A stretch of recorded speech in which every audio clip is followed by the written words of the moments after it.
नवीन पाणी पुरवठा योजनेअंतर्गत जायकवाडी धरण ते नक्षत्रवाडी दरम्यान टाकण्यात आलेल्या 39 किलोमीटर लांबीच्या 2500 मिमी मुख्य पाईपलाईनची स्वच्छता करण्याचं काम सुरू करण्यात आलंय। कमी दाबाने पाणी सोडून पाईपलाईनमधील कचरा आणि गाळ बाहेर काढण्याची प्रक्रिया हाती घेण्यात आली आहे।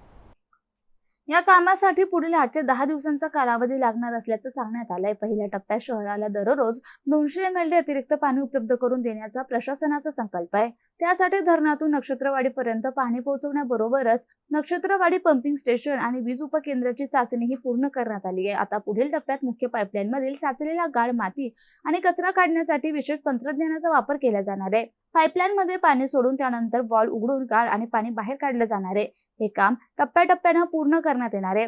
महाराष्ट्र जीवन प्राधिकरणाच्या अधिकाऱ्यांनी केलेल्या माहितीनुसार सर्व प्रक्रिया पूर्ण झाल्यानंतर 15 मे पासून नवीन पाणीपुरवठा योजनेद्वारे शहरात नियमित पाणीपुरवठा सुरू करण्याचे नियोजन आहे।